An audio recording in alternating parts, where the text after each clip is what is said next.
The morning sun washed over the small Maplewood Community Park, but the brightness of the day couldn't soften the sight that stopped Rowan Alder in his tracks.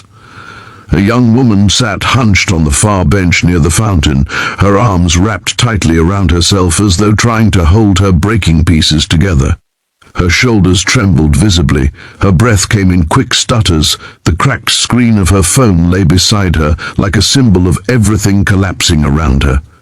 Rowan had only come here to let his 6-year-old daughter, Leora, feed the ducks before school, yet something about the woman's silent suffering pierced through him with a sharpness he hadn't expected. It wasn't just sadness. It was the quiet, suffocating kind of pain only someone who had once felt abandoned could recognize. It was in that fragile moment that Rowan felt an instinctive pull, a sense that life had placed him here for a reason much bigger than a morning walk. If you believe in kindness, hope, and second chances, please like, comment, share, and subscribe to Touch of Kindness. It helps these stories reach more hearts. Rowan stood still for a moment, unsure whether approaching her would help or harm. The wind rustled through the tall willows as he watched her curling in even tighter, whispering something only the breeze could hear.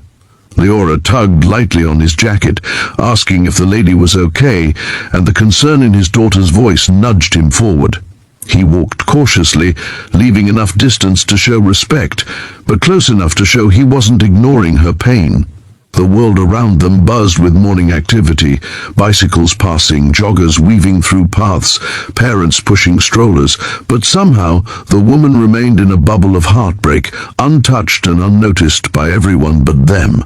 Her name, he later learned, was Malin Cove, a dedicated art teacher at the local primary school, but right now she looked nothing like the warm, gentle instructors Rowan remembered from his own childhood.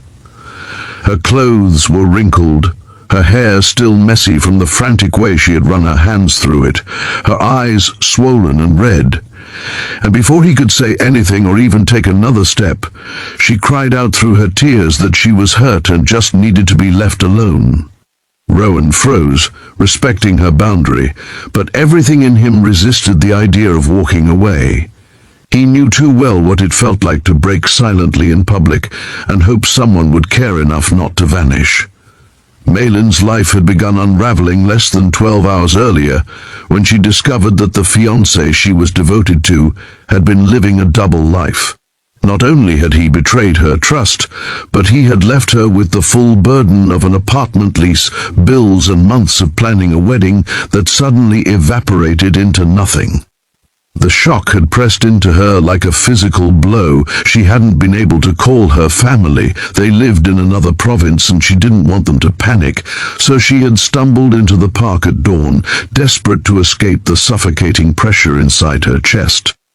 But heartbreak had a way of following wherever she went. Rowan, on the other hand, carried his own quiet battle scars. He had lost his wife to an unexpected stroke 2 years earlier, and while he had grown stronger since then, the echoes of grief still lived inside him. He tried every day to be both parents for little Leora, packing lunches, attending school events, learning braiding techniques from YouTube, reading bedtime stories until his voice cracked. But there were lonely nights when the absence next to him felt heavier than any weight he had ever lifted. Because of that, he recognized the hollowed expression in Malin's eyes. Pain knew pain, and compassion understood compassion without needing permission. When Malin said she was hurt and insisted he leave, Rowan stepped back respectfully, but he didn't disappear completely. Instead, he moved to a nearby bench with Leora and allowed her to feed the ducks, all while keeping a quiet eye on the woman whose world was collapsing. He wasn't watching out of curiosity, he watched out of concern. And it wasn't long before he noticed how her breathing grew unsteady, how her hands trembled violently, and how her posture sagged as though she was moments from collapsing entirely. The protective instinct surged through him again, stronger this time, refusing to be ignored. Rowan reached into the picnic bag he carried for Leora and took out a spare water bottle and a small packet of tissues. He placed them gently on the edge of her bench without trying to talk or intrude. It was the simplest gesture of kindness, but Malin stared at it as though it was the first lifeline thrown to her all morning. She didn't take the water immediately, but her trembling eased slightly. The park breeze carried the scent of damp grass and early sunshine brushing softly over her skin. Slowly, quietly, Rowan walked back to his daughter, giving Malin space to breathe, yet letting her know she wasn't invisible. As minutes passed, Malin finally reached for the water bottle, and Rowan saw her shoulders relax ever so slightly. Something in that small movement told him she was starting to come back from the edge. It wasn't his words. He hadn't said any. It wasn't confrontation or comfort forced upon her. It was simply the presence of someone who didn't vanish at the first sign of brokenness. When Malin eventually stood on shaky feet, she looked toward the playground area where Rowan and Leora sat. Her gaze softened as she watched the little girl laugh, making silly duck sounds to entertain her father. The gentle warmth of the scene melted a small corner of the coldness gripping her chest. Malin slowly approached, her breath still uneven, and Rowan immediately instructed Leora to give the woman a kind smile. Leora, endlessly gentle like her late mother, offered one of her little flower hair clips as a gift. Malin accepted it with a trembling laugh that escaped her without permission, the first genuine sound she had made all morning. In that moment, Rowan saw a glimpse of the vibrant person buried under layers of betrayal and heartbreak. The sun climbed higher, painting golden streaks across the surface of the fountain. Rowan invited Malin to sit with them. Not with pressure, but with an understanding look that told her she was safe to say no. Strangely, she didn't refuse this time. She sat down slowly, breathing deeply, letting the atmosphere settle around her. When she finally started speaking, haltingly at first, Rowan listened quietly, absorbing every word with a gentle patience she didn't expect from a stranger. She told him everything. How she had been planning a wedding she believed would change her life forever. How she found messages on her fiancé's tablet. How he confessed and walked out without remorse.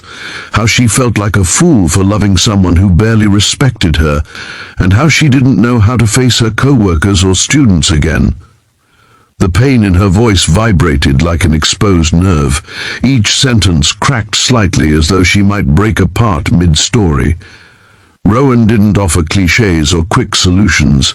Instead, he shared small pieces of his own story, the struggle of waking up alone after tragedy, the fear of failing his daughter, the nights he would sit on the kitchen floor because the house felt too heavy to stand in.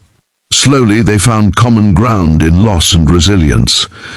Malin wiped her tears with the tissues he had left earlier, and Rowan noticed how her posture began to lift from crushed to cautiously hopeful. By late morning, the park grew lively with children playing and neighbors chatting. Malin stood up, shaky but stronger, and said she needed to retrieve her belongings from her apartment before her ex returned for the remainder of his things. Rowan could see the fear flicker across her face. She didn't want to face him alone. It wasn't a matter of danger, it was a matter of emotional vulnerability. She wasn't ready to walk into the ruins of her relationship by herself. This was the moment Rowan did something undeniably heroic. Not dramatic, not flashy, but profoundly courageous in the quiet way real heroes act. He offered to accompany her, not inside the apartment, but nearby, so she wouldn't feel isolated. He drove her there in his slightly old but well-kept SUV, with Leora singing softly in the back seat to fill the silence with innocence. When they reached the apartment building, Rowan waited at a respectful distance by the entrance. Malin walked in nervously but came out 30 minutes later, clutching a small bag of essentials and a stack of important documents. Her ex had already left, but Rowan's presence had given her the confidence she needed to stand tall again.